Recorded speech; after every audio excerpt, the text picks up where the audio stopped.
Welcome back students, তোমালোকক welcome জানাইছো science with Nazmul sir চেনেললৈ। স্টুডেন্টস, এইটো চেনেলত মই অলৰেডি ক্লাছ 10 সায়েন্সৰ পোহৰ প্ৰতিফলন আৰু প্ৰতিসৰণ chapter reflection and refraction of light চেপ্টাৰৰ ইংৰাজী মাধ্যমৰ দুটা ভিডিঅ' অলৰেডি মই আপলোড কৰিছিলোঁ। কিন্তু কিছুমান ষ্টুডেণ্টৰ কমেণ্ট আহিছিল বা মোক পাৰ্চনেলি মেছেজ কৰিছে যে স্যাৰ আমাক পিওৰ এছামিজ মিডিয়ামত ভিডিঅ' লাগে। আমি মেক্সিমাম অসমীয়া মাধ্যমৰ ষ্টুডেণ্ট হয়, চ' আমাৰ এছামিজ মাধ্যমৰ ভিডিঅ' লাগে। চ' ইউটিউবত আজিকালি ইংলিছ মিডিয়ামত এভেইলেবল ভিডিঅ' আছে। জেনেৰেলি আজিকালিৰ ভিডিঅ'বিলাকত ডিজিটেল বৰ্ডত আগৰে পৰাই কিতাপটো মেলি দিয়া হয়, পেজবিলাক মেলি দিয়া হয়, তাতে কেৱল ৰিডিং কৰি যোৱা হয়, তাতে ইমান বুজা নাযায়। সেইকাৰণে মই তোমালোকৰ কাৰণে কষ্ট কৰি চোৱা, এইবিলাক মোৰ হেণ্ড ৰিটেন নোটছ হয়। মোৰ পেজত অলৰেডি আগৰ পৰা লিখি ৰাখিছোঁ। মই কনচেপ্টবিলাক বুজাই যাম পিওৰ অসমীয়া মাধ্যমত, অসমীয়া নোটছ। আৰু এই নোটছবিলাক মোৰ হেণ্ড ৰিটেন নোটছবিলাক যদি তোমালোকক লাগে কমেণ্ট বক্সত জনাবা। মই হেণ্ড ৰিটেন নোটছবিলাক আপলোড কৰি দিম, লিংক ভিডিঅ'ৰ ডেছক্ৰিপশ্যনত দি দিম, তোমালোকে তাৰ পৰা ডাউনলোড কৰি ল'বা।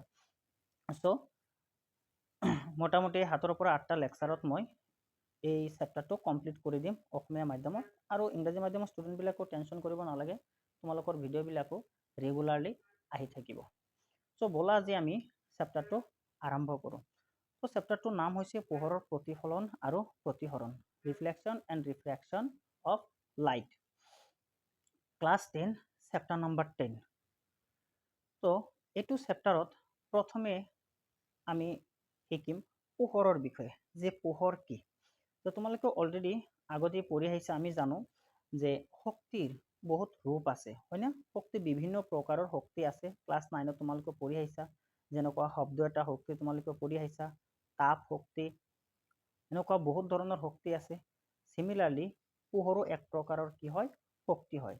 এই পোহৰৰ শক্তিটোৰ ডেফিনেশ্যনটো কেনেকুৱা এবাৰ চাই ল'বা। সুধি দিয়ে কেতিয়াবা এনেদৰে লিখিলে হৈ যাব যে পোহৰ হৈছে শক্তিৰ এটা ৰূপ যিয়ে আমাক দৰ্শনৰ অনুভূতি বা চকুৰে দেখা পোৱাৰ ক্ষমতা প্ৰদান কৰে। আমি যিকোনো এটা বস্তু দেখা পাই আছো পোহৰৰ কাৰণে, ঠিক আছে? আমি যিকোনো বস্তু আমাৰ আশে পাশে যি দেখা পাই আছো পোহৰৰ কাৰণেই। যেনেকুৱা চাপোজ ধৰা আন্ধাৰ ঘৰত আমি একো দেখা নাপাওঁ, হয়? বা মই চাপোজ ধৰা ৰুম এটাত বহি আছা, বাল্বটো জ্বলাই থৈ দিছা ৰাতি, যেতিয়া কাৰেণ্ট গুচি যাব একো দেখা নোপোৱা, কাৰণ লাইট নাই, হয়? পোহৰ নাই। ইয়াৰ পৰা আমি কি বস্তু বুজি পালো যে পোহৰে আমাক দেখাত সহায় কৰে। সেয়ে কৈছে যে কি পোহৰ হৈছে শক্তিৰ এটা ৰূপ যিয়ে আমাক দৰ্শনৰ অনুভূতি বা চকুৰে দেখা পোৱাৰ ক্ষমতা প্ৰদান কৰে। এতিয়া পোহৰ শক্তিৰ কিছুমান ধৰ্ম আছে। আমি ধৰ্মবিলাক এটা এটাকৈ আলোচনা কৰি লৈছো। কি ধৰ্ম? যে পোহৰ এটা বিদ্যুৎ চুম্বকীয় তৰংগ। এতিয়া বিদ্যুৎ চুম্বকীয় তৰংগ মানে কি? এতিয়া তোমালোকে জানা দুই ধৰণৰ তৰংগ আছে, যে যিবিলাক তৰংগ বা শক্তি যদি এক জায়গাৰ পৰা অন্য জায়গালৈ ট্ৰান্সপোৰ্ট হ'ব বিচাৰে, ঠিক আছে, গতি কৰিব বিচাৰে, তেতিয়া এটা মাধ্যমৰ প্ৰয়োজন হয় আৰু কিছুমানৰ মাধ্যমৰ প্ৰয়োজন নহয়। যেনেকুৱা তোমালোকে নৱম শ্ৰেণীত পঢ়ি আহিছা শব্দ শক্তি। শব্দ কেই প্ৰকাৰৰ শক্তি আছিল, যে শব্দ যদি এক জায়গাৰ পৰা অন্য জায়গালৈ যাব বিচাৰে, গতি কৰিব বিচাৰে, শব্দৰ এটা মাধ্যমৰ প্ৰয়োজন হয়। বায়ু হওক, পানী হওক, যি মাধ্যমই হওক, তাৰ এটা এক্সপেৰিমেন্টটো তোমালোকে পঢ়িছিলা, হয়? তো শব্দ এটা শক্তি। তেনেদৰে পোহৰো এটা শক্তি, আৰু পোহৰ সাধাৰণতে এটা ঠাইৰ পৰা অন্য এটা ঠাইলৈ যদি পোহৰ যাব বিচাৰে, পোহৰৰ কোনো ধৰণৰ মাধ্যমৰ প্ৰয়োজন নহয়। আৰু সেইকাৰণে পোহৰক কি বুলি কোৱা হয়? বিদ্যুৎ চুম্বকীয় তৰংগ বুলি কোৱা হয়, ঠিক আছে? যি ধৰণৰ তৰংগৰ এক জায়গাৰ পৰা অন্য জায়গালৈ গতি কৰোঁতে কোনো ধৰণৰ মাধ্যমৰ প্ৰয়োজন নহয়, তেনেকুৱা তৰংগ কি বুলি কোৱা হয়? বিদ্যুৎ চুম্বকীয় তৰংগ। পোহৰ এটা বিদ্যুৎ চুম্বকীয় তৰংগ, সেয়েহে ইয়াক গতি কৰিবলৈ কোনো মাধ্যমৰ প্ৰয়োজন নহয়। যেনেকুৱা উদাহৰণ হিচাপে তোমালোকে জানাই যে সূৰ্য আমাৰ পৰা ইমান দূৰত আছে, হয়? সূৰ্য পৃথিৱী পৃষ্ঠৰ পৰা ইমান দূৰত আছে। এতিয়া তাৰ ওপৰততো কি নাই, আমাৰ যিটো বায়ুমণ্ডল আছে, বায়ুমণ্ডলটো আৰু বেছি ওপৰলৈ নাই, হয় না? তাৰ ওপৰৰ পৰাতো ইমান দূৰৰ পৰা সূৰ্যৰ পোহৰ আমাৰ পৃথিৱী পৃষ্ঠত আহি আছে, হয়, কিন্তু তাৰ বাহিৰত বায়ুমণ্ডলৰ বাহিৰততো কোনো কি নাই, মাধ্যম নাই। তাৰ উপৰিও সূৰ্যৰ পোহৰ আহি আছে না নাই? তো ইয়াৰ পৰা প্ৰমাণ হয় যে পোহৰ শক্তি এক জায়গাৰ পৰা অন্য জায়গালৈ যাওঁতে কি নালাগে, কোনো ধৰণৰ শক্তি নালাগে। ঠিক আছে। এতিয়া সেকেন্ড কি, পোহৰ সদায় সৰল ৰেখাত গতি কৰে। পোহৰ সদায় সৰল ৰেখাত গতি কৰে। ঠিক আছে। এতিয়া সাপোজ ধৰা মই কি কৰিছো, ইয়াতে ধৰা মই এটা এনেকুৱা বাল্ব জ্বলাই দিছো। এইটো এটা ধৰা বাল্ব জ্বলাই দিছো। এতিয়া বাল্বৰ পৰা কি হ'ব, এনেদৰে পোহৰবিলাক চাৰিওফালে কি কৰিব, পোহৰবিলাক ওলাব। ঠিক আছে। এতিয়া পোহৰ যে ইয়াৰ পৰা ওলাব, পোহৰ সদায় গতি কৰিব কেনেকুৱা এটা সৰল ৰেখাত, এইদৰে কি কৰে, পোহৰে গতি কৰে। ঠিক আছে। আৰু পোহৰৰ গতিপথ দেখুৱাৰ কাৰণে আমি কি কৰোঁ, এনেদৰে এডাল কাৰ্চিন বনাই দিওঁ। আৰু কাৰ্চিনৰ মূৰডাল, হেডটো যোনফালে থাকিব, ডাইৰেক্টেড থাকিব, সেইফালে পোহৰ গতি কৰা বুজাব। ঠিক আছে। সিমিলাৰলি ইয়াৰ পৰা যদি মই এইটো পোহৰক বনাব বিচাৰোঁ, এইটো পোহৰ ৰশ্মিক মই এইদৰে বনাম, এইফালে গতি কৰা বুজাব। এইটো ৰশ্মিক এনেকৈ বনাম, এইফালে গতি কৰা বুজাব। আৰু পোহৰ ৰশ্মি সদায় সৰল ৰেখাত গতি কৰে। ঠিক আছে। সৰল ৰেখাত গতি কৰে। আৰু পোহৰৰ গতিপথ দেখুওৱা এই কাৰ্চিনবিলাকক কি বুলি কয় জানা? এইবিলাক কি বুলি কোৱা হয়? এইবিলাক কোৱা হয় পোহৰৰ ৰশ্মি। পোহৰৰ ৰশ্মি। পোহৰৰ ৰশ্মি বুলি কোৱা হয়। ঠিক আছে। পোহৰৰ ৰশ্মি বুলি কোৱা হয়। তো সেকেন্ডটো আমি কি পঢ়িলো, যে পোহৰ সদায় সৰল ৰেখাত গতি কৰে। থাৰ্ড, পোহৰে দ্বৈত প্ৰকৃতি দেখুৱায়, অৰ্থাৎ ই কণা আৰু তৰংগ দুয়ো ধৰণেই আচৰণ দেখুৱায়। এইটোৰ বিষয়ে তোমালোকে হায়াৰ ক্লাছত আৰু বেছিকৈ পঢ়িবা। ক্লাছ 12ত ফিজিক্সত চেপ্টাৰে আছে। একচুৱেলি কি আছিল, বহুতবিলাক চাইণ্টিষ্ট আছিল, তেখেতে কি কৰিছিল, যে কিছুমান চাইণ্টিষ্টে কি মানিছিল, যে পোহৰ কিছুমান ক্ষুদ্ৰ ক্ষুদ্ৰ কণা বুলি মানিছিল, আৰু কিছুমান বিজ্ঞানীয়ে চাইণ্টিষ্টে পোহৰক কি কৰিছিল, তৰংগ বুলি মানিছিল। আৰু ফাইনালি এইটো যাই প্ৰুফ হৈছিল যে পোহৰ একচুৱেলি দুই ধৰণেই আচৰণ কৰে। পোহৰ কি কৰে, কণা হিচাপেও আচৰণ কৰে, আৰু পোহৰ তৰংগ হিচাপেও আচৰণ কৰে। সেইকাৰণে কি কোৱা হয়, যে পোহৰে দ্বৈত প্ৰকৃতি শ্ব' কৰে, যে পোহৰে দ্বৈত প্ৰকৃতি দেখুৱায়, অৰ্থাৎ এই কণা আৰু তৰংগ দুয়ো ধৰণেই আচৰণ দেখুৱায়। ক্লিয়াৰ? দুয়ো ধৰণেই আচৰণ দেখুৱায়। নেক্সট কি, পোহৰে ছাঁ গঠন কৰে। পোহৰে ছাঁ গঠন কৰে। আমি আমাৰ ছাঁটো, যিটো শ্বেডো বুলি কোৱা হয় ইংৰাজীত, আমাৰ ছাঁটো কিয় দেখা পাওঁ? কাৰণ আমি আমাৰ ছাঁটো দেখা পাওঁ পোহৰৰ কাৰণে। হয়, যেনেকুৱা সাপোজ ধৰা ঘৰত লাইট এটা জ্বলাই দিয়া, লাইটৰ বিপৰীত ফালে আমি যদি আগত থিয় হৈ যাওঁ, আমাৰ পিছফালে আমাৰ বিপৰীত ফালে যিফালে লাইট আছে, বাল্ব আছে, তাৰ বিপৰীত ফালে আমাৰ ছাঁ দেখা পাম। হয়, আৰু যদি লাইটটো অফ কৰি দিয়া, ছাঁটো আমি দেখা নাপাম। ইয়াৰ পৰা কি প্ৰমাণ হয়, যে পোহৰে ছাঁ গঠন কৰে। Light caste shadow. নেক্সট আৰু 5 প্ৰপাৰ্টি কি, শূন্য মাধ্যমত পোহৰৰ বেগ আটাইতকৈ বেছি। এইটো বহুত ইম্পৰ্টেণ্ট হয়, মনত ৰাখিবা এইটো। শূন্য মাধ্যমত পোহৰৰ বেগ আটাইতকৈ বেছি। ইয়াৰ মান হ'ল 3 × 10⁸ মিটাৰ পাৰ ছেকেণ্ড। তাৰমানে 1 ছেকেণ্ডত পোহৰে ইমান মিটাৰ গতি কৰিব পাৰে। ঠিক আছে। তো এইকেইটা হ'ল কি আমাৰ পোহৰৰ ধৰ্ম। পোহৰৰ ধৰ্মতে কিছুমান বেছিক ধৰ্ম আছিল, আমি সেইকেইটা আলোচনা কৰিলোঁ। এতিয়া আহা, যে লাইটৰ বিষয়ে আমি লাইট কি বা পোহৰ কি আমি গম পালোঁ, পোহৰৰ কিছুমান ধৰ্ম আমি গম পালোঁ। এতিয়া নেক্সট আমি আলোচনা কৰিম যে একচুৱেলি এই চেপ্টাৰত আমি পোহৰৰ কি কি ধৰ্মৰ বিষয়ে আলোচনা কৰিম। একচুৱেলি তোমালোকে যদি ভালদৰে জানা, পোহৰৰ সাধাৰণতে 5টা বেলেগ বেলেগ পৰিঘটনা আছে। ঠিক আছে। পোহৰে 5টা কি আছে, বেলেগ বেলেগ পৰিঘটনা আছে। কিন্তু তোমালোকৰ লেভেলত, ক্লাছ 10 লেভেলত এইটো চেপ্টাৰত পোহৰৰ দুটাই পৰিঘটনা দিয়া আছে। পোহৰৰ দুটাই পৰিঘটনা দিয়া আছে, যে যেতিয়া পোহৰ কোনো এটা মাধ্যমত পৰে, তেতিয়া তলত দিয়া পৰিঘটনাবোৰ ঘটিব পাৰে। কি কি? প্ৰতিফলন আৰু প্ৰতিসৰণ। অলপ ধ্যান দি দিওঁ, বুজিবা। সাপোজ ধৰা ইয়াতে মই কি কৰিছো, পোহৰৰ কোনো এটা সোৰ্স লৈছো। ধৰা ইয়াতে মই এটা বাল্ব জ্বলাই ৰাখিছো। ঠিক আছে। এতিয়া বাল্বৰ পৰা কি হ'ব, চাৰিওফালে পোহৰ 3 × 10⁸ মিটাৰ পাৰ ছেকেণ্ড স্পীডত পোহৰে কি কৰিব, গতি কৰিব। ঠিক আছে। এতিয়া সাপোজ ধৰা এইফালে পোহৰ এনেদৰে গৈ আছে, কোনো বাধা নাই, মানে পোহৰ গৈ থাকিব। এতিয়া সাপোজ মই কাম কৰিলোঁ, এইফালেও পোহৰ এনেদৰে গৈ আছে।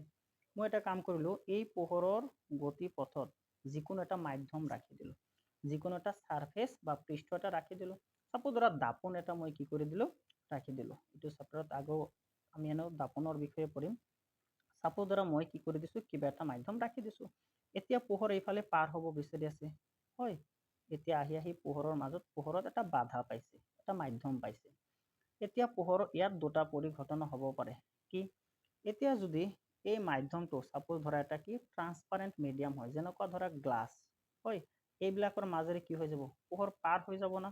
পোহৰ এনেদৰে কি হৈ যাব, পাৰ হৈ যাব। এইটো এটা মাধ্যম আছিল, মাধ্যমটো পোহৰ হয়তো পাৰ হৈ যাব পাৰে, আৰু নহ'লে ধৰা মাধ্যমটো যদি এনেকুৱা হয় যে পোহৰ পাৰ হ'ব নোৱাৰে, তাৰ কাৰণে মই কি কৰিছোঁ, ধৰা এইটো এক সাইডত ৰং কৰি দিছোঁ। যেনেকৈ আমি আগত দাপোনত এনেও পঢ়িম, দাপোনৰ পিছফালে মই কি কৰি দিছোঁ, ৰং কৰি দিছোঁ। তেতিয়াতো পোহৰ পাৰ হৈ যাব নোৱাৰে, তেতিয়া পোহৰ কি কৰিব, ঘূৰি আকৌ আগৰ মাধ্যমত ঘূৰি যাব। এইটো ওপৰত এটা মাধ্যম আছিল, ইয়াৰ পৰা পোহৰ আহিছিল, আহি পাৰ হ'ব নোৱাৰিল, আকৌ আগৰ মাধ্যমত ঘূৰি গ'ল। মই কি কৈছোঁ যে পোহৰ আহি আছে চ'ৰ্চৰ পৰা, সৰল ৰেখা তেনেদৰে গতি কৰিব। মই এটা ৰশ্মি ইয়াতে বনাইছোঁ যে পোহৰ যেতিয়া আগত কোনো এটা বাধা পাব, এটা মাধ্যম পাব, তেতিয়াহ'লে হয়তো পোহৰৰ মাধ্যমটো যদি পাৰ কৰিব পাৰে, তেনেকৈতো গুচি যাব। আৰু যদি মাধ্যমটো পাৰ কৰি গুচি যাব পাৰে, তাক আমি কি ক'ম, প্ৰতিহৰণ বুলি ক'ম। প্ৰতিহৰণ, পোহৰৰ প্ৰতিহৰণ বুলি ক'ম। আৰু যদি মাধ্যমটো পাৰ কৰিব নোৱাৰে, মাধ্যমটো পাৰ কৰিব নোৱাৰে, আগৰ মাধ্যমত গুচি আহে, তাক আমি প্ৰতিফলন বুলি ক'ম। প্ৰতিফলন, পোহৰৰ প্ৰতিফলন বুলি ক'ম। ঠিক আছে, এটা কি পোহৰৰ প্ৰতিহৰণ আৰু এটা পোহৰৰ প্ৰতিফলন। তে এইটো চেপ্টাৰত আমি মেইনলি, এইটো চেপ্টাৰত পোহৰৰ এই দুটা পৰিঘটনাই পঢ়িম। এটা কি প্ৰতিহৰণ আৰু এটা কি পোহৰৰ প্ৰতিফলন। তে আমাৰ টোটেল চেপ্টাৰটো ফাৰ্ষ্ট হাফত, প্ৰথম হাফ পাৰ্টত কি হ'ব, প্ৰতিফলন আৰু ইয়াৰ ৰিলেটেড টপিকৰ বিষয়ে আমি পঢ়িম। আৰু ছেকেণ্ড হাফত, এইটো চেপ্টাৰৰ ছেকেণ্ড হাফত আমি পোহৰৰ প্ৰতিহৰণৰ বিষয়ে পঢ়িম। ঠিক আছে, প্ৰতিহৰণৰ বিষয়ে পঢ়িম। অ'কে, সেই কৈছে যে যেতিয়া পোহৰ কোনো এটা মাধ্যমত পৰে, তেতিয়া তলত দিয়া পৰিঘটনাবোৰ ঘটিব পাৰে। কি কি পৰিঘটনা ঘটিব পাৰে? হয়তো পোহৰৰ প্ৰতিফলন হ'ব, নাইবা পোহৰৰ প্ৰতিহৰণ হ'ব। ঠিক আছে, এতিয়া পোহৰৰ প্ৰতিফলন মানে কি? পোহৰৰ প্ৰতিফলন মানে কি? প্ৰতিফলন মানে কি? মই অলৰেডি ক'লো যে কি কৈছিলোঁ, সাপোজ ধৰা পোহৰৰ প্ৰতিফলনটো বুজাৰ কাৰণে এতিয়া আমি বুজিম কি পোহৰৰ প্ৰতিফলন অলপ আমি ডিটেইলছত আলোচনা কৰিম। প্ৰতিফলন, পোহৰৰ প্ৰতিফলন। এতিয়া আমি আলোচনা কৰিম পোহৰৰ প্ৰতিফলনৰ বিষয়ে। ঠিক আছে, এতিয়া প্ৰতিফলন আমি কি কৰিম চাবা। সাপোজ ধৰা মই ইয়াতে কি লৈছোঁ, এটা যিকোনো মাধ্যম লৈছোঁ, দাপোন লৈছোঁ। ঠিক আছে, এইটো এটা কি দাপোন, মিৰৰ। আমি যিবিলাক সাধাৰণতে ঘৰত দাপোন ব্যৱহাৰ কৰোঁ মুখ চোৱাৰ কাৰণে, কেতিয়াবা চাবাচোন সেইবিলাক দাপোনৰ কি থাকে, পিছফালে এটা এনেকুৱা ৰং কৰা থাকে, হয়। পিছফালৰ ছাইডটো সাধাৰণতে ৰং কৰা থাকে। আৰু সেইবিলাক কিহেদি ৰং কৰা হয় জানানা? সাধাৰণ ৰং নহয়, এইবিলাক যিকোনো মেটেল অক্সাইড, ধাতৱ অক্সাইড, সাধাৰণতে আইৰণ অক্সাইড লোৱা হয়, বা জিংক অক্সাইড, এনেকুৱা অক্সাইড সাধাৰণতে কি কৰা হয়, লোৱা হয়। ঠিক আছে, আইৰণ অক্সাইড বা জিংক অক্সাইড সাধাৰণতে কি কৰা হয়, লোৱা হয়। অ'কে, এতিয়া চাবা, মই এটা দাপোন লৈছোঁ আৰু ইয়াৰ একফালে কি কৰিছোঁ, মই ৰং কৰি দিছোঁ। ঠিক আছে, এইটো মোৰ কি, এইটো মোৰ হৈছে এটা এই দাপোন বা সমতল পৃষ্ঠ বুলি কৈছোঁ। এইটো এটা কি, মোৰ সমতল পৃষ্ঠ, সমতল দাপোন বুলি কৈছোঁ বা পৃষ্ঠ বুলি ক'ব পাৰা। এইটো এটা মোৰ সমতল কি পৃষ্ঠ। অ'কে, এতিয়া সাপোজ ধৰা কি কৰিছোঁ যে এইফালৰ পৰা কৰবাৰ পৰা ধৰা মই লাইটৰ এটা উৎস লৈছোঁ, বাল্বৰ উৎস, বাল্ব জ্বলাই দিছা, ইয়াৰ পৰা পোহৰ এনেদৰে নিৰ্গত হ'ব চাৰিওফালে, হয়। এতিয়া মই তাৰে এটা ৰশ্মি বনাম। এটা ৰশ্মি আহি সাপোজ ধৰা দাপোনত আমাৰ এইদৰে পৰিছে।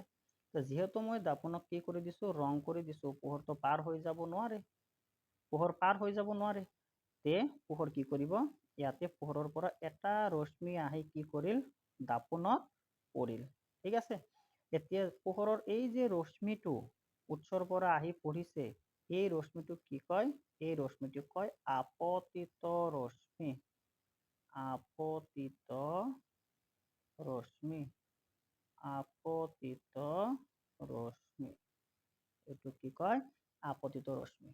আৰু এই সমতল পৃষ্ঠখনৰ যিটো বিন্দুত আহি পৰিছে পোহৰ, এইটো বিন্দুত ধৰা পৰিছে, এই বিন্দুটোক সাধাৰণতে O আখৰেৰে বুজোৱা হয়।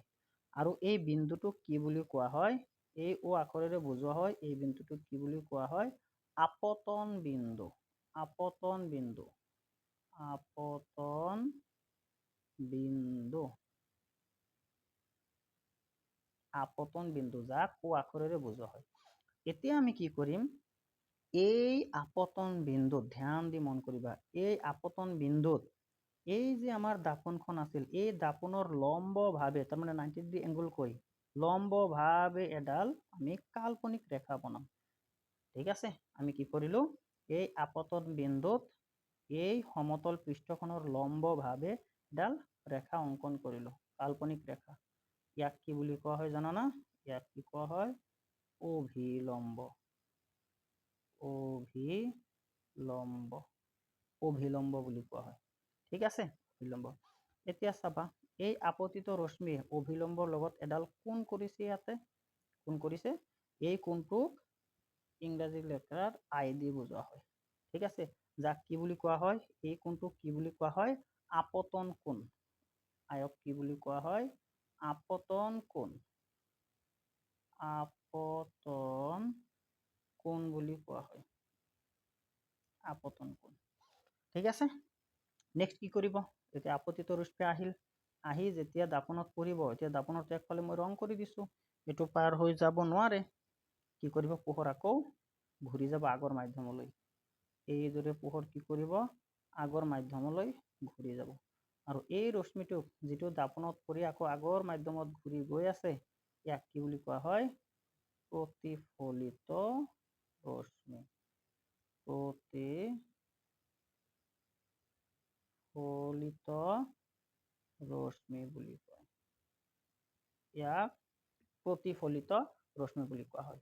আৰু এই প্ৰতিফলিত ৰশ্মি কি কৰিছে, অভিলম্বৰ লগত এডাল কোণ কৰিছে, যাক আৰে দি বুজোৱা হয়।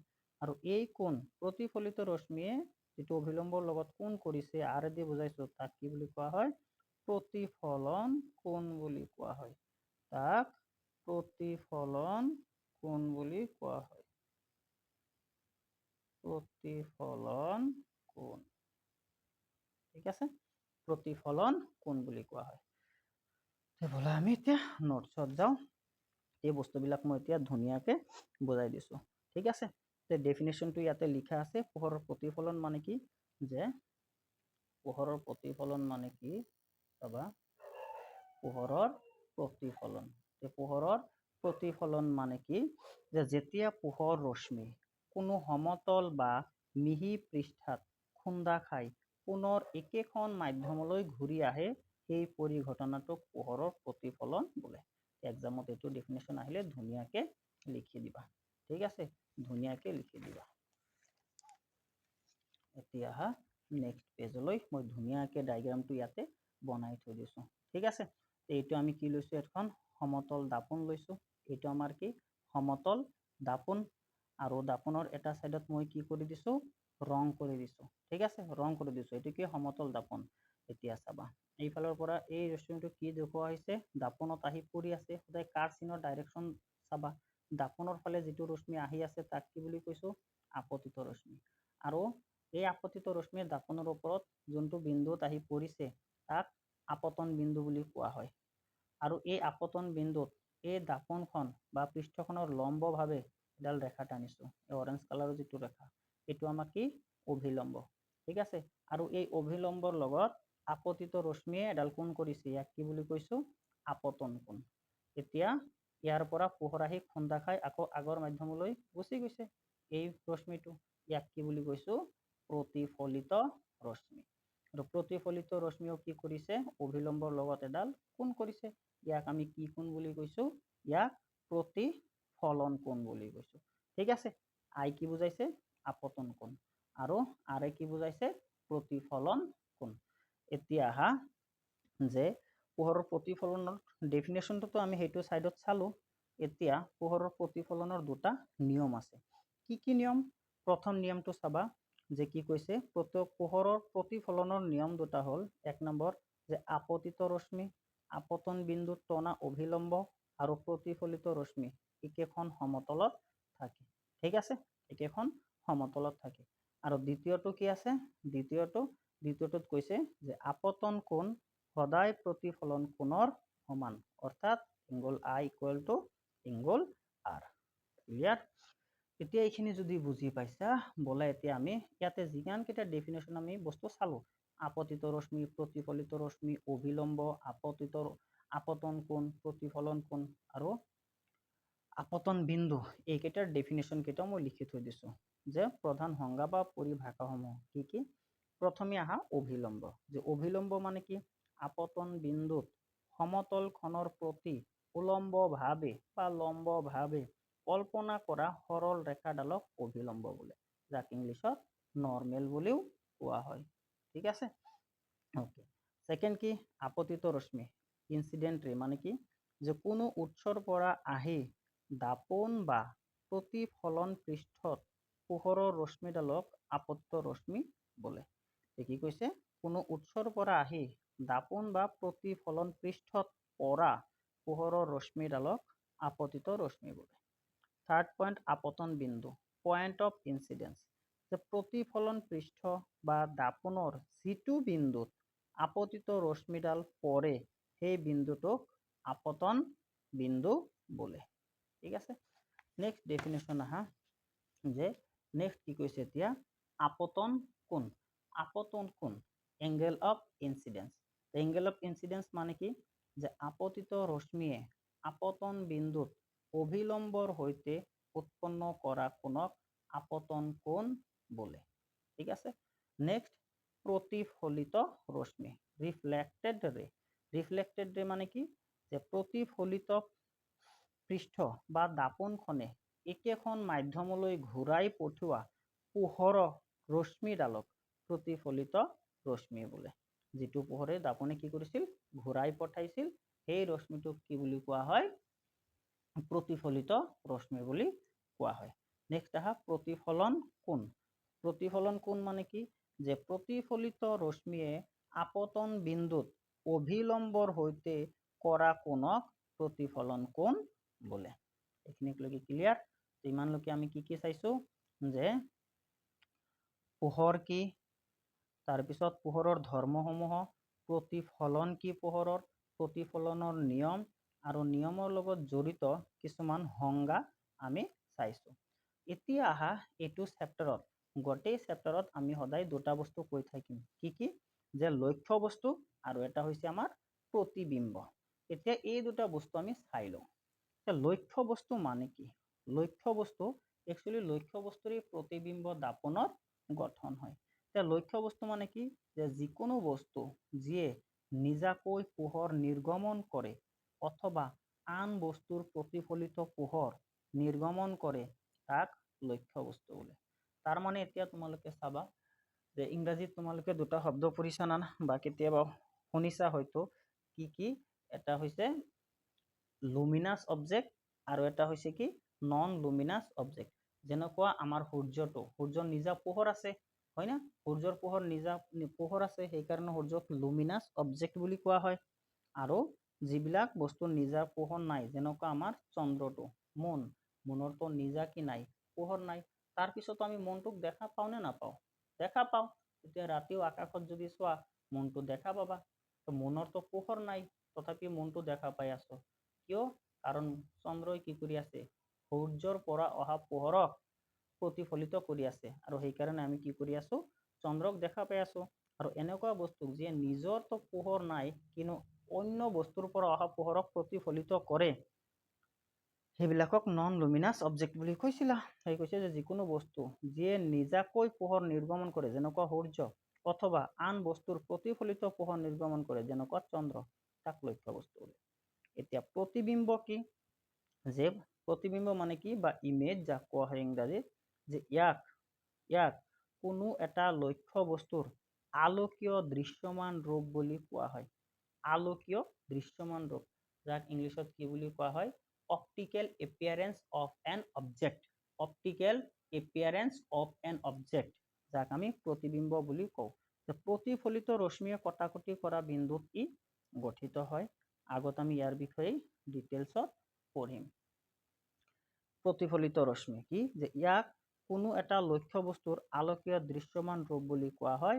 প্ৰতিফলিত ৰশ্মিয়ে কটাকটি কৰা বিন্দুত ই গঠিত হয়। এতিয়া প্ৰতিবিম্ব সাধাৰণতে দুই প্ৰকাৰৰ। প্ৰতিবিম্ব সাধাৰণতে দুই প্ৰকাৰৰ। এটা হৈছে হট প্ৰতিবিম্ব, যাক ৰিয়েল ইমেজ বুলিও কোৱা হয়। এইটো কি? যে প্ৰতিফলিত ৰশ্মিৰ প্ৰকৃত কটাকটি বা মিলনৰ ফলত পৰ্দাৰ ওপৰত বা পৰ্দাৰ সন্মুখত গঠন হোৱা প্ৰতিবিম্বক হট প্ৰতিবিম্ব বোলে। এতিয়া আমি আগত যেতিয়া ডায়েগ্ৰামবিলাক বনাম, ৰশ্মি চিত্ৰ অংকন কৰিম, এই বস্তুবিলাক তাতে ক্লিয়াৰ হৈ যাব। এতিয়া যদিও অলপ ডাউট আছে, আগত ক্লিয়াৰ হৈ যাব। এতিয়া অলপ বস্তুবিলাক লিখি লোৱা, অলপ বুজি লোৱা, আগত ডাউট ক্লিয়াৰ হৈ যাব। ঠিক আছে? যে হট প্ৰতিবিম্ব মানে কি? যে প্ৰতিফলিত ৰশ্মিয়ে যদি প্ৰকৃততে কটাকটি কৰে। মই অলপ বুজাবলৈ চেষ্টা কৰিছোঁ, চাবা যে কেনেকুৱা। সাপোজ ধৰা আগত আমি দাপন কৰিম, অলপ চলপ তোমালোকে যদি পঢ়িছা, আমি দুই প্ৰকাৰৰ গোলাকাৰ দাপন কৰিম। ঠিক আছে? এইটো কেনেকুৱা দাপন? যদি মই এইফালে ৰং কৰি দিওঁ, এইটো হৈ যাব আমাৰ অৱতল দাপন। ঠিক আছে? অৱতল দাপন।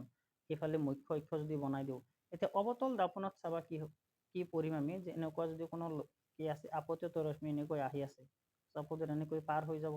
সাপোজ মই ইয়াৰ পৰা আৰু এটা আপতিত ৰশ্মি এনেকৈ বনাই দিলো, সাপোজ ই এনেদৰে কি হৈ গ'ল? পাৰ হৈ গ'ল। এতিয়া চাবা এইটো এটা কি? প্ৰতিফলিত ৰশ্মি আছিল। এইটো প্ৰতিফলিত ৰশ্মি, যিটো দাপনৰ পৰা দূৰ ফালে গৈ আছে, আৰু এইটো এটা প্ৰতিফলিত ৰশ্মি, যিটো দাপনৰ পৰা দূৰ ফালে গৈ আছে। এতিয়া এই দুয়োটা ইয়াতে কটাকটি কৰিছে। এই কটাকটি কৰা বিন্দুটোত একচুৱেলি কি হয়? প্ৰতিবিম্ব হয়। প্ৰতিফলিত ৰশ্মি য'ত কটাকটি কৰে, এইটো কি আমাৰ ৰিয়েল প্ৰতিফলিত ৰশ্মি আছিল, আৰু ৰিয়েল প্ৰতিফলিত ৰশ্মিয়ে য'ত কটাকটি কৰে ততে প্ৰতিবিম্ব গঠন হয়। এতিয়া চাবা, আৰু এনেকুৱা প্ৰতিবিম্বক আমি হট প্ৰতিবিম্ব বুলি কওঁ। এতিয়া আমি যিটো দ্বিতীয় কেছত কৰিম, সমতল দাপন। সমতল দাপন, সাপোজ ধৰা এইটো এটা কি? সমতল দাপন। আমি অলপ পিছতে কৰিম। এতিয়া সাপোজ ধৰা সমতল দাপনত এটা পৃষ্ঠক মই ৰং কৰি দিছো এইটো। ঠিক আছে? সমতল দাপনত ৰং কৰি দিছো। এতিয়া কি হ'ব? সাপোজ ধৰা ইয়াতে মই এটা বল থৈ দিছো, দাপনৰ ইমান দূৰত এটা বল থৈ দিছো। তো ইয়াৰ পৰা সাপোজ ধৰা এইফালে এনেকুৱা এটা ৰশ্মি সেই দাপনত পৰিছে, আপতিত ৰশ্মি। ইয়াতে মই কি কৰিলো? এডাল অভিলম্ব টানি দিছো। তে ইয়াতে যদি আপতিত ৰশ্মি পৰিছে, এইফালে এনেদৰে কি হৈ যাব? ঘূৰি যাব। এইটো প্ৰতিফলিত ৰশ্মি। আচ্ছা, সাপোজ ধৰা মই ইয়াতে আৰু এটা আপতিত ৰশ্মি বনাইছো, আৰু এই আপতিত ৰশ্মি যিটো বিন্দুত পৰিছে তাতে মই আৰু এডাল অভিলম্ব টানি দিলো। ঠিক আছে? এতিয়া ইয়াৰ পৰাও এনেদৰে কি হৈ যাব? প্ৰতিফলিত ৰশ্মিটো এনেদৰে গুচি যাব। এতিয়া এটা কথা চোৱা, এটা আপতিত ৰশ্মি এইফালে গুচি গৈ আছে, আৰু এটা আপতিত ৰশ্মি এইফালে এনেদৰে গুচি গৈ আছে। এই দুটা কতো আগত যাই লাহে লাহে কি হৈ আছে? দুটা দূৰ ফালে গৈ আছে। হয়, এটা এনেদৰে গৈ আছে, আৰু এটা এনেদৰে গৈ আছে। লাহে লাহে দুটা এটা আনটোৰ পৰা দূৰত গৈ আছে। এই দুটাতে আগত কৰবাত যে কটাকটি নকৰে। এতিয়া যদি প্ৰতিফলিত ৰশ্মিয়ে কটাকটি নকৰে, আমিতো প্ৰতিবিম্ব নাপাওঁ। প্ৰতিবিম্ব মানে কি? প্ৰতিবিম্ব মানে হৈছে য'ত প্ৰতিফলিত ৰশ্মিয়ে কি কৰিব? কটাকটি কৰিব। এইটো সাপোজ ধৰা এটা প্ৰতিফলিত, এইটো প্ৰতিফলিত। য'ত কটাকটি কৰিব তত কি হ'ব? প্ৰতিবিম্ব গঠন হ'ব। এতিয়া আমাৰতো প্ৰতিবিম্ব লাগিব, এইফালেতো গঠন নহয়। তাৰ কাৰণে আমি কি কৰিম? এই ৰশ্মিবিলাক পিছফালে এইদৰে বঢ়াই নিম। পিছফালে এইদৰে কি কৰিম? আমি বঢ়াই নিম। বঢ়াই নিলে আমি এনেকুৱা অনুমান কৰিম যে পিছফালে বঢ়াই দিয়াত কৰবাত প্ৰতিফলিত ৰশ্মিবিলাকে কটাকটি কৰিব। ঠিক আছে? একচুৱেলি কটাকটি নকৰে, কিন্তু আমি আইডিয়া কৰিম, আমি ইমাজিন কৰিম যে দাপনৰ পিছফালে বঢ়াই নিলে কৰবাত প্ৰতিবিম্ব গঠন হ'ব। আৰু এইদৰে গঠন হোৱা প্ৰতিবিম্বক একচুৱেলি কি বুলি কোৱা হয়? অহট প্ৰতিবিম্ব, ভাৰ্চুৱেল ইমেজ বুলি কোৱা হয়। ঠিক আছে? আগৰ ডাউটবিলাক ক্লিয়াৰ হৈ যাব। এতিয়া কি কৈছে? হট প্ৰতিবিম্ব। নেক্সট আহা, দ্বিতীয় টাইপৰ আমাৰ প্ৰতিবিম্ব।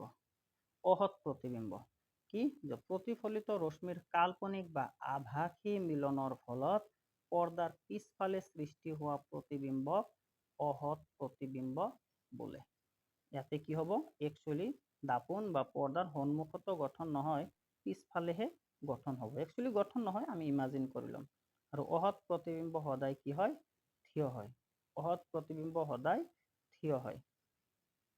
ঠিক আছে, এতিয়া আহা আমি লক্ষ্য বস্তু পঢ়িলো, আমি প্ৰতিবিম্ব পঢ়িলো, দুই প্ৰকাৰৰ প্ৰতিবিম্ব আমি পঢ়িলো। এতিয়া আহা আমি কি পঢ়িম সমতল দাপোনৰ দ্বাৰা গঠিত প্ৰতিবিম্বৰ বৈশিষ্ট্যসমূহ। ঠিক আছে, আমি সাধাৰণতে এইটো চেপ্টাৰত প্ৰতিবিম্বৰ বিষয়ে পঢ়িব লাগিব। দুই ধৰণৰ দাপোন আৰু তাৰপিছত আমি পঢ়িম লেন্সৰ দ্বাৰা প্ৰতিবিম্ব গঠন। দুই ধৰণৰ দাপোনৰ দ্বাৰা প্ৰতিবিম্ব গঠন আমি পঢ়িম। ঠিক আছে, আমি প্ৰথমে কি পঢ়িম সমতল দাপোন। এইটো এটা সমতল দাপোন, ই প্ৰতিবিম্ব বনাব কেনেকুৱা প্ৰকৃতিৰ। তাৰপিছত পঢ়িম আমি দুই ধৰণৰ গোলাকাৰ দাপোন। এইটো এটা দাপোন পঢ়িম এনেকুৱা থাকিব, আৰু এটা দাপোন পঢ়িম এনেকুৱা, যাৰ ভিতৰৰ ফালে ৰং কৰা থাকিব, যাক আমি উত্তল দাপোন বুলি ক'ম। আৰু এনেকুৱা থাকিলে তাক আমি অৱতল দাপোন বুলি ক'ম। যে সমতল দাপোন আৰু এইবিলাকক কয় গোলাকাৰ দাপোন। তো গোলাকাৰ দাপোনৰ বিষয়ে আমি ডিটেইলছ নেক্সট ক্লাছত পঢ়িম। আজিৰ ক্লাছত আমি পঢ়িম যে সমতল দাপোনৰ দ্বাৰা প্ৰতিবিম্ব কিদৰে গঠন হয় আৰু সেই প্ৰতিবিম্বৰ ধৰ্মসমূহ কি কি হ'ব। তো অলৰেডি মই ডায়েগ্ৰামটো বনাই ৰাখিছোঁ। অলপ আগত মই ডায়েগ্ৰামটো বনাইছিলোঁ, তাৰপিছত মই আৰু একবাৰ ডায়েগ্ৰামটো ইয়াতে ধুনীয়াকৈ বনাই দিছোঁ।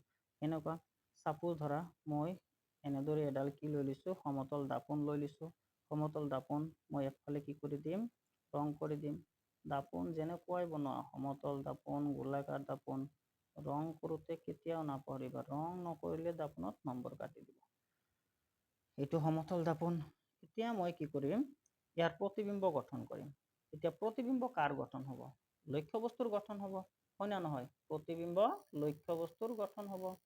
এতিয়া আমি কি কৰিম এই প্ৰতিবিম্ব পোৱাৰ কাৰণে মই এটা লক্ষ্য বস্তু চাপোজ ধৰা ইয়াৰ সন্মুখত মই কি কৰিছোঁ ইয়াতে ধৰা মই এডাল লক্ষ্য বস্তু লৈছোঁ। ধৰা মই বল এটা থৈ দিছোঁ এনেদৰে। ঠিক আছে, বল এটা থৈ দিছোঁ। এতিয়া প্ৰতিবিম্ব মই পোৱাৰ কাৰণে প্ৰতিবিম্ব কি হয় মই অলপ আগত ক'লো যে য'ত নেকি প্ৰতিফলিত ৰশ্মিয়ে কটাকটি কৰিব ত'ত প্ৰতিবিম্ব গঠন হ'ব, হয় না নহয়। য'ত প্ৰতিফলিত ৰশ্মি, এইটো এটা প্ৰতিফলিত ৰশ্মি, য'ত কটাকটি কৰিব একচুৱেলি সেই কটাকটি কৰা বিন্দুটোৱে কি প্ৰতিফলিত ৰশ্মি। এতিয়া কটাকটি কৰাৰ কাৰণে কমচে কম আমাৰ কি লাগিব দুটা প্ৰতিফলিত ৰশ্মি লাগিব না নাই, কমচে কম দুটা। এটা ৰশ্মিয়েতো নিজে নিজৰ লগত কটাকটি কৰিব নোৱাৰে। এতিয়া কোনোবা এজন মানুহে নিজেতো নিজৰ লগত খুন্দা খাব নোৱাৰে, হয় না নহয়। কমচে কম দুটা ৰশ্মি লাগিব। এতিয়া দুটা প্ৰতিফলিত ৰশ্মি ক'ৰ পৰা পাম, প্ৰতিফলিত ৰশ্মি সদায় ক'ৰ পৰা আহে আপতিত ৰশ্মিৰ পৰা আহে। তাৰ কাৰণে মোৰ কি লাগিব দুটা আপতিত ৰশ্মি লাগিব। এতিয়া চাবা ধ্যান দি শুনিবা। এতিয়া মই কি কৰিম প্ৰথমতে এই মোৰ যিটো লক্ষ্য বস্তু আছে ইয়াৰ পৰা এটা আপতিত ৰশ্মি চাপোজ ধৰা মই দাপোনত যাই এনেদৰে পৰিল। ঠিক আছে, এটা আপতিত ৰশ্মি আৰু সেই বিন্দুটোত মই এডাল কি কৰিম এনেদৰে অভিলম্ব টানি দিম। অভিলম্ব এইটো কি মোৰ আপতিত ৰশ্মি আৰু এই আপতিত ৰশ্মি আপতন বিন্দুৰ লগত এডাল কোণ কৰিছে। ঠিক আছে, এনেকে কি হ'ব তাৰপিছত প্ৰতিফলিত ৰশ্মি এইফালে গুচি যাব। ঠিক আছে, এইটো মোৰ প্ৰথম আপতিত ৰশ্মি আৰু এইটো কি মোৰ প্ৰথম আপতিত ৰশ্মিৰ প্ৰতিফলিত ৰশ্মি। ঠিক আছে, আৰু এইটো মোৰ কি দাপোন। দাপোনটোক সাধাৰণতে মই ধৰা কিহেদি বুজাই দিছোঁ এমেদি বুজাই দিছোঁ। আৰু ইয়াতে মই কি আঁকিছোঁ অভিলম্ব। এই অভিলম্বটোৰ ধৰা মই নাম দি দিছোঁ কি এন ডেশ অভিলম্ব। ঠিক আছে, এতিয়া মোৰ আৰু এটা আপতিত ৰশ্মি লাগিল। ইয়াৰ পৰা চাপোজ ধৰা মই আৰু এটা আপতিত ৰশ্মি এনেদৰে বনালোঁ। ঠিক আছে, ডায়েগ্ৰামবিলাক হাতেৰে বনাই আছোঁ সেইকাৰণে ক্লিয়াৰ হোৱা নাই। ইয়াতে মই আৰু এটা কি কৰিলোঁ মই অভিলম্ব টানি দিলোঁ। এইটো অভিলম্বৰ মই নাম কি দিলোঁ চাপোজ ধৰা N1 ডেশ। এই বিন্দুত কি হ'ব এই বিন্দুৰ পৰা আকৌ প্ৰতিফলিত ৰশ্মি এনেদৰে পাৰ হৈ গুচি যাব। ঠিক আছে, প্ৰতিফলিত ৰশ্মিয়ে পাৰ হৈ গুচি যাব। এতিয়া চাবা এটা প্ৰতিফলিত ৰশ্মি এইফালে গৈ আছে আৰু এটা প্ৰতিফলিত ৰশ্মি এইফালে গৈ আছে। দুটা লাহে লাহে চাপোজ ইহঁতৰ মাজত ডিষ্টেঞ্চ লাহে লাহে কি হৈ আছে বাঢ়ি আছে, ডাইভাৰ্চ হৈ আছে। এই দুটা আগফালেতো ক'ৰবাত বঢ়াই দিলে মই যিমান বঢ়াই দিওঁ ইনফিনিটিলৈ যদি মই বঢ়াই দিওঁ আগত যাই কেতিয়াও কি কৰে কটাকটি নকৰে। এতিয়া মোক প্ৰতিবিম্ব পাবলৈ হ'লে কি লাগিব, এই ৰশ্মি দুডালে কটাকটি কৰিব লাগিব। তাৰ কাৰণে মই কি কৰিম, ৰশ্মি দুডাল পিছফালে বঢ়াই দিম। এতিয়া পিছফালে যদি বঢ়াম মই এনেদৰে কণ্টিনিউৱাছ লাইন নবনাওঁ, মই কি বনাম, ডটেড লাইন বনাম এনেদৰে। সাপোজ মই কি কৰিলোঁ, ধৰা এনেদৰে বঢ়াই দিলোঁ, এইটো ধৰা মই কি কৰিলোঁ, এনেদৰে ধৰা মই বঢ়াই দিলোঁ, আৰু ইয়াতে সাপোজ ধৰা মোৰ কি হৈছে, কটাকটি কৰিছে, আৰু ইয়াতে কি হ'ব, প্ৰতিবিম্বৰ গঠন হ'ব। ঠিক আছে, ইয়াতে মোৰ কি হ'ল, প্ৰতিবিম্ব গঠন হ'ল।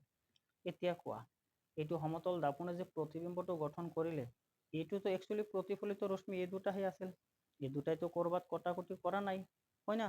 তাৰ কাৰণে আমি কি কৰিছোঁ, দাপোনৰ পিছফালে বঢ়াই নিছোঁ। তো পিছফালে বঢ়াই নিয়াত যদি প্ৰতিবিম্ব গঠন হৈছে, এইটো কেনেকুৱা প্ৰতিবিম্ব হ'ব, সৎ হ'ব নে অসৎ হ'ব, তে এইটো আমাৰ কি, প্ৰতিবিম্ব। প্ৰতিবিম্ব, এইটো আমাৰ প্ৰতিবিম্ব। ঠিক আছে, এইটো আমাৰ কি, প্ৰতিবিম্ব। আৰু এইটো আমাৰ কি আছিল, এইটো আছিল আমাৰ লক্ষ্য বস্তু। এইটো আমাৰ কি, লক্ষ্য বস্তু। ক্লিয়াৰ, লক্ষ্য বস্তু। এতিয়া আমাৰ কেনেকুৱা প্ৰতিবিম্ব গঠন হ'ল, যিহেতু দাপোনৰ পিছফালে গঠন হৈছে, এইটো কেনেকুৱা, অসৎ। কেনেকুৱা প্ৰতিবিম্ব, অসৎ প্ৰতিবিম্ব। অসৎ প্ৰতিবিম্ব। ঠিক আছে, অসৎ প্ৰতিবিম্ব। এতিয়া আৰু কিছুমান বস্তু ধ্যান দিবা। এইটো আছিল আমাৰ দাপোন, হয়। দাপোনৰ পৰা ইমান দূৰত্বত আমি কি ৰাখিছিলোঁ, দাপোনৰ পৰা ইমান দূৰত্বত আমি লক্ষ্য বস্তুটো ৰাখিছিলোঁ। তো লক্ষ্য বস্তুৰ দূৰত্ব সদায় ইউ আখৰেদি বুজোৱা হয়। ঠিক আছে, আৰু দাপোনৰ পিছফালে এইটো আমাৰ কি, প্ৰতিবিম্বৰ দূৰত্ব। প্ৰতিবিম্বৰ দূৰত্বক ভি আখৰেৰে বুজোৱা হয়। এইটো প্ৰতিবিম্বৰ দূৰত্ব। চ' প্ৰথম ধৰ্মটো মনত ৰাখিবা যে কি, যদি তোমালোকে ভালদৰে ধ্যান দিছা, চাবা দাপোনৰ পৰা মই যিমান দূৰত্বত লক্ষ্য বস্তু ৰাখিছিলোঁ, দাপোনৰ পিছফালে, দাপোনৰ পৰা সিমান দূৰত্বতেই মোৰ কি হৈছে, প্ৰতিবিম্ব গঠন হৈছে। অৰ্থাৎ এই ক্ষেত্ৰত মই কি ক'ব পাৰিম, যে ইউ ইকুৱেল টু ভি। তাৰ মানে ইউ ইকুৱেল টু ভি মানে কি, যে লক্ষ্য বস্তু দাপোনৰ পৰা যিমান দূৰত্বত ৰাখিবা, দাপোনৰ পিছফালে, দাপোনৰ পৰা সিমান দূৰত্বতে কি হ'ব, প্ৰতিবিম্ব গঠন হ'ব। ঠিক আছে, প্ৰতিবিম্ব গঠন হ'ব। ইয়াৰ পৰা এনে তোমালোকে বুজি পাবা। এতিয়া এই যে প্ৰতিবিম্ব গঠন হ'ল, ইয়াৰ পৰাতো দুটা আমি গমেই পাই গ'লো। তাৰে ধৰ্মবিলাক মই ধুনীয়াকৈ তাতে লিখি ৰাখিছোঁ, ডায়েগ্ৰাম বনাই ৰাখিছোঁ আগৰ পৰাই। এতিয়া চাবা, এইটো আমাৰ অৰিজিনেল ডায়েগ্ৰাম। ঠিক আছে, এইটো আমাৰ অৰিজিনেল ডায়েগ্ৰাম, অলপ ধ্যান দি বুজি লোৱা। এতিয়া কি কৈছে, ধ্যান দি বুজি ল'বা, যে এইটো মই কি লৈছিলোঁ, মোৰ সমতল দাপোনখন লৈছিলোঁ, যাক মই এম ডেছ দি বুজুৱাইছোঁ। সমতল দাপোনখন মোৰ কি আছিল, এম ডেছ। ঠিক আছে, এতিয়া এই দাপোনৰ পৰা ইউ দূৰত্বত মই এডাল লক্ষ্য বস্তু ৰাখিছিলোঁ। এইটো মোৰ কি, লক্ষ্য বস্তু। এইটো মোৰ লক্ষ্য বস্তু। এতিয়া ইয়াৰ প্ৰতিবিম্ব গঠন কৰিম। তাৰ কাৰণে মই কি কৰিলোঁ, এইটো মোৰ গ্ৰীণ কালাৰৰ প্ৰথম আপতিত ৰশ্মি। ইয়াতে মই এই আপতন বিন্দুত মই কি টানিছোঁ, অভিলম্ব টানিছোঁ, এন ডেছ। ঠিক আছে, আৰু ইয়াৰ পৰা এইটো মোৰ প্ৰথম প্ৰতিফলিত ৰশ্মি। ঠিক আছে, তাৰপিছত অৰেঞ্জ কালাৰত বনোৱা হৈছে, এইটো মোৰ কি, ছেকেণ্ড আপতিত ৰশ্মি। আৰু ছেকেণ্ড আপতিত ৰশ্মিৰ যিটো বিন্দুত কি কৰিছে, কটাকটি কৰিছে, সেইটো বিন্দুত মই অভিলম্ব টানিছোঁ। আৰু এই দ্বিতীয় অভিলম্বটোৰ নাম দিছোঁ মই N1 ডেছ। আৰু এইটো মোৰ কি, দ্বিতীয় প্ৰতিফলিত ৰশ্মি। এতিয়া এইটো মোৰ প্ৰথম প্ৰতিফলিত ৰশ্মি, এইটো মোৰ দ্বিতীয় প্ৰতিফলিত ৰশ্মি। দুটা লাহে লাহে এটা আনটোৰ পৰা দূৰত গৈ আছে না, এইবিলাকক ডাইভাৰ্জিং বুলি কোৱা হয়। এটা আনটোৰ পৰা দূৰত গৈ আছে। এইটোতো আগত মই যিমান বঢ়াই দিলেও কটাকটি নকৰে, সেইকাৰণে মই কি কৰিছোঁ, পিছফালে বঢ়াই দিছোঁ। বঢ়াই দিওঁতে এইটো বিন্দুত কটাকটি কৰিছে, আৰু এইটো বিন্দুতে মোৰ প্ৰতিবিম্ব গঠন হৈছে। এইটো দাপোনৰ পৰা লক্ষ্য বস্তুৰ দূৰত্ব ইউ, এইটো দাপোনৰ পৰা প্ৰতিবিম্বৰ দূৰত্ব ভি। এতিয়া এই যে প্ৰতিবিম্ব গঠন হৈছে, ইয়াৰ আহা আমি ধৰ্মবিলাক চাওঁ।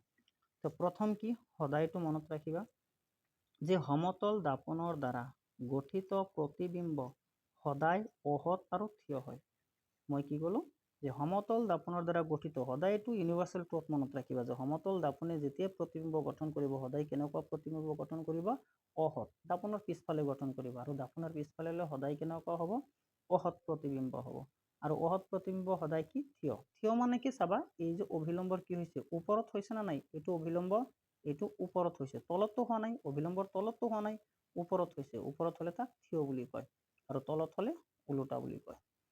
আৰু দ্বিতীয়টো আমি কি পালো, দাপোনৰ পৰা যিমান দূৰত্বত লক্ষ্য বস্তু ৰখা হয় প্ৰতিবিম্ব দাপোনৰ পিছফালে সিমান দূৰত্বত গঠন হয়। ঠিক আছে, অৰ্থাৎ লক্ষ্য বস্তুৰ দূৰত্ব সমান প্ৰতিবিম্বৰ দূৰত্ব। আৰু 3 নম্বৰ কি, যে সমতল দাপোনত গঠিত প্ৰতিবিম্বৰ আকাৰ লক্ষ্য বস্তুৰ আকাৰৰ সমান হয়। এতিয়া এইটো এটা বস্তু ধ্যান দিবা যে সমতল দাপোনত সাধাৰণতে কি আমি ঘৰত যিবিলাক দাপোন মুখ দেখাৰ কাৰণে বা আমাৰ যিবিলাক আলমিৰা শোকেছ গড্ৰেজত যিবিলাক কি আছে দাপোন আছে, কেতিয়াবা এটা বস্তু তোমালোকে অবজাৰ্ভ কৰি চাবা যে দাপোনৰ সন্মুখত তোমালোকে এটা যিমান আকাৰৰ বস্তু থৈ দিবা দাপোনত সেইটো সিমান আকাৰৰে প্ৰতিবিম্ব গঠন হ'ব। ঠিক আছে, যাক সাধাৰণতে HI মানে কি হাইট বুজাইছে, হাইট উচ্চতা, আইতে কি বুজাইছে ইমেজ, আৰু ওত কি বুজাইছে অবজেক্ট লক্ষ্য বস্তু আৰু প্ৰতিবিম্ব। HI মানে কি হাইট অফ ইমেজ লক্ষ্য বস্তুৰ আকাৰ বা উচ্চতা, আৰু HO মানে কি প্ৰতিবিম্বৰ আকাৰ বা উচ্চতা। তে সমতল দাপোনে যিবিলাক প্ৰতিবিম্ব গঠন কৰে প্ৰতিবিম্বৰ আকাৰ সদায় লক্ষ্য বস্তুৰ আকাৰৰ সমান হ'ব, মনত ৰাখিবা। আৰু নেক্সট প্ৰপাৰ্টি সদায় চাবা কি কৈছে, এটা বস্তু লক্ষ্য কৰিবা তুমি কেতিয়াবা দাপোনৰ সন্মুখত থিয় হৈ চাবা সমতল দাপোনৰ যে যিটো তোমাৰ প্ৰতিবিম্ব হৈছে তে তোমাৰ সোঁফালটো প্ৰতিবিম্বৰ বাওঁফাল যেন লাগিব আৰু তোমাৰ বাওঁফালটো প্ৰতিবিম্বত সোঁফাল যেন লাগিব। হয় যে সমতল দাপোনত গঠিত প্ৰতিবিম্ব পাৰ্শ্বীয়ভাৱে ওলোটা হয়। পাৰ্শ্বীয়ভাৱে ওলোটা মানে কি, অৰ্থাৎ লক্ষ্য বস্তুৰ বাওঁফালটো সোঁফাল যেন লাগে আৰু সোঁফালটো বাওঁফাল যেন লাগে, ইয়াক কি কয় পাৰ্শ্বীয়ভাৱে ওলোটা। ঠিক আছে, সো আজিৰ ভিডিঅ'ত এইখিনিক লগিয়ে নেক্সট ভিডিঅ'ত আমি আৰম্ভ কৰিম আৰু কিছুমান ইম্পৰ্টেণ্ট টপিক। ধন্যবাদ।